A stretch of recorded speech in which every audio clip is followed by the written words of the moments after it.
آپ دیکھ رہے ہیں یوٹیوب چینل HKD مفتی طارق مسعود۔ کرنا پڑے گا، ہلنا پڑے گا۔ ایک نوجوان کو عادت پڑ گئی فحش فلمیں دیکھنے کی، میں نے وہ کہہ رہا ہے مجھ سے نہیں چھوٹتی، میں بہت توبہ کرتا ہوں، ٹوٹتی ہے توبہ، توبہ کرتا ہوں۔ میں نے کہا دیکھو اپنے آپ کو اپنے نفس کے حوالے نہ کر دو۔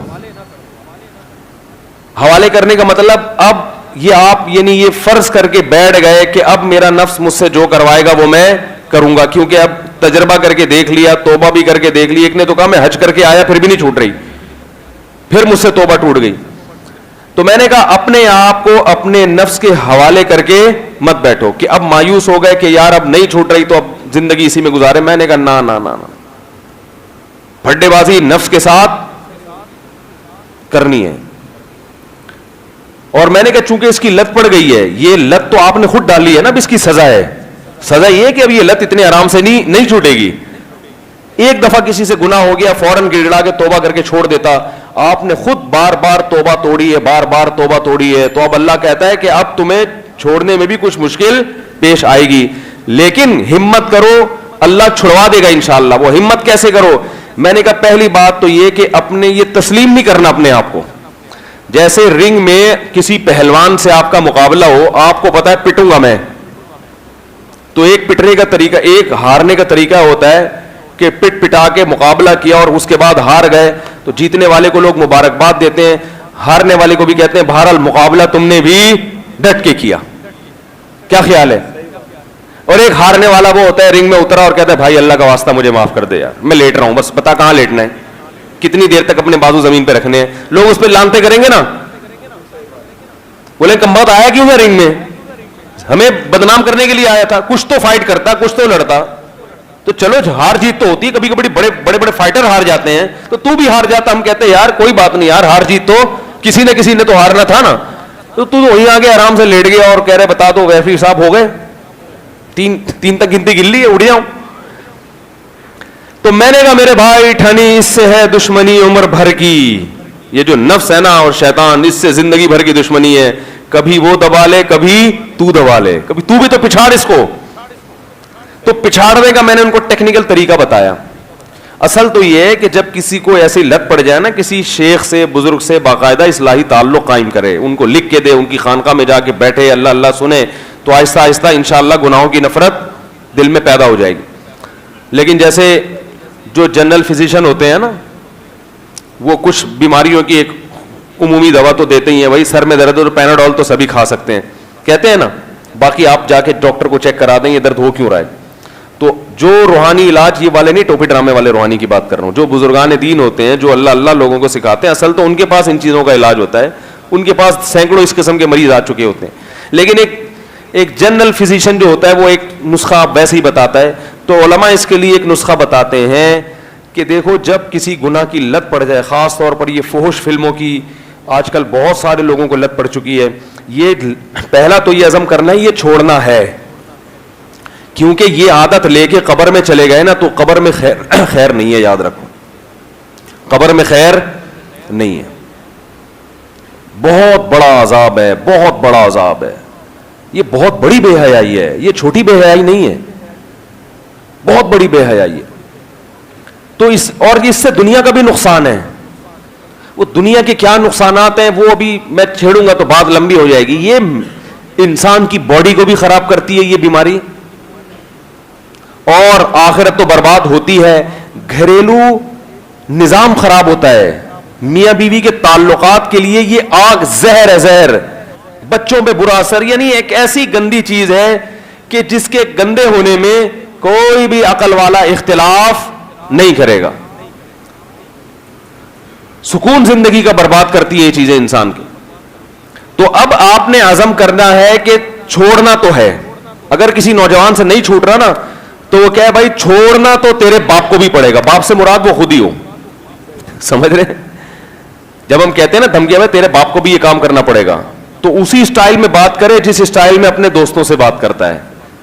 قرضہ لے کے کوئی بھاگا ہوا ہو نا آپ کا 1 کروڑ روپے، تو آپ اس سے کہتے ہیں وہ کہتے ہیں یار میرے تو گھر میں چولہا ہی نہیں جل رہا، میرے تو گھر میں، آپ کہتے ہیں تیرے باپ کو بھی میرے پیسے واپس کرنے پڑیں گے، تیرے گھر میں چولہا نہیں چل رہا، یہ تیری ہیڈ ایک ہے، یہ میری ہیڈ ایک نہیں ہے. تو پیسے لیتے ہوئے تو کہہ رہا تھا کہ میں فلاں تاریخ کو دے دوں گا اور یہ اور وہ ہے, اب کیوں ہے؟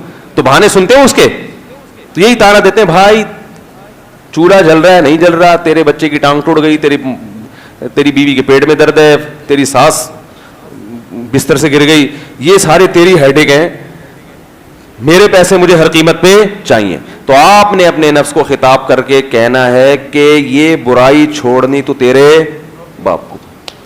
اب نفس کہے گا مجھ سے نہیں چھوٹ رہی, دیکھو میں تو حج بھی کر کے آ گیا, میں تو عمرہ بھی کر کے آ گیا, میں تو اتنی توبہ کر چکا ہوں, پھر بھی یار کیا کروں. تو کہنا بھائی چھوڑنا تو ہے, اس برائی کو قبر میں لے کے نہیں جانا, چھوڑنا تو ہے, اس پہ تو کوئی دو رائے ہو نہیں. اب کیسے چھوڑنا یہ مسئلہ ہے. تو چھوڑنے کا طریقہ علماء یہ بیان کرتے ہیں کہ جس گناہ کی لت پڑ جائے نا, سب سے پہلے اپنے لیے کوئی سزا متعین کرو کہ یہ گناہ اب میرے لیے سستا نہیں رہے گا, مجھے اس کی کچھ قیمت چکانی پڑے گی, مجھے اس کی کچھ قیمت چکانی پڑے گی. قیمت ایسی ہو کہ نہ اتنی سخت قیمت ہو کہ وہ گناہ سے بچنے سے بھی زیادہ مشکل ہو. کہ آدمی کہے, جیسے ایک آدمی کو کوئی برائی نہیں چھوٹ رہی, وہ کہہ رہا ہے میں 1 سال کے روزے رکھوں گا. اب جس سے وہ برائی نہیں چھوٹ رہی وہ 1 سال کے روزے کہاں رکھے گا؟ اتنا کانفیڈنس ہوتا ہے بھائی تو برائی نہ چھوڑ, اتنا نیک ہوتا تو برائی نہیں چھوڑ دیتا وہ.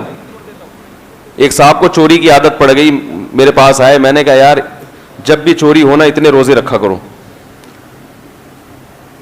تو وہ کہنے میں 1 مہینے کے رکھوں گا. میں نے کہا 1 مہینے کے تو افورڈ نہیں کر سکتا, اتنا نیک ہوتا تو چوری کیوں کرتا بھائی, اتنا نیک ہوتا تو چوری کیوں کرتا.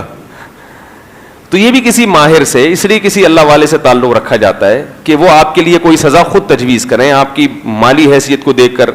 تو علماء کہتے ہیں 2 قسم کی سزائیں. ایک جرمانہ, اگر مجھ سے یہ گناہ ہوا تو اتنے پیسے اللہ کی راہ میں صدقہ کروں گا.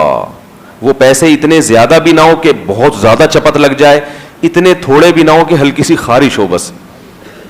جیسے بعض دفعہ کوئی تھپڑ مارتا ہے تو انسان کو سمجھ میں نہیں آ رہا تو اس نے مجھے پیار کیا ہے, گال پہ ہاتھ پھیرا ہے یا چماٹا مارا ہے, اتنی ہلکی بھی نہ ہو کہ آدمی کے کرتے رہو اور یہ صدقہ کرتے رہنا. تو سب سے پہلا کیا کام کرنا ہے؟ سزا متعین کرنی ہے اپنے لیے. سزا دوں گا. ہمارے ایک دوست ہیں کینیڈا میں, ابھی بھی بیان سنتے ہیں, ان کو سگریٹ کی بہت زیادہ عادت. میرے پاس فون آیا, میں نے کہا بھائی پیسے صدقہ کرو, جب بھی ایک سگریٹ پیو پیسے نکالو. تو وہ وہاں کے ڈالر کے حساب سے یہاں کے 10,000 روپے بنتے ہیں. انہوں نے کہا جب بھی سگریٹ پیوں گا 10,000 روپے صدقہ.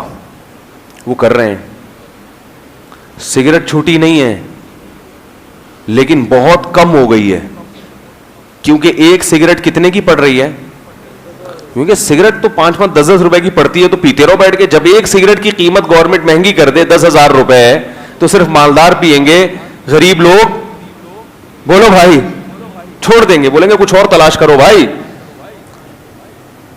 ہمارے ایک دوست تھے اسکول میں, وہ چھپ چھپ کے سگریٹ بہت پیتے تھے.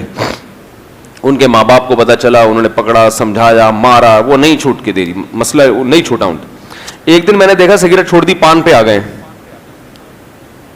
میں نے کہا یار آپ تو چھوڑتے نہیں تھے, کیسے؟ انہوں نے کہا یار مہنگی اتنی ہو گئی, گھر سے جیب خرچی اتنی ملتی نہیں ہے تو یہ مجھے سستا پڑتا ہے. وہ سگریٹ تو بہت زیادہ پی جاتی تھی, پان 24 گھنٹے میں 1 آدھ دفعہ.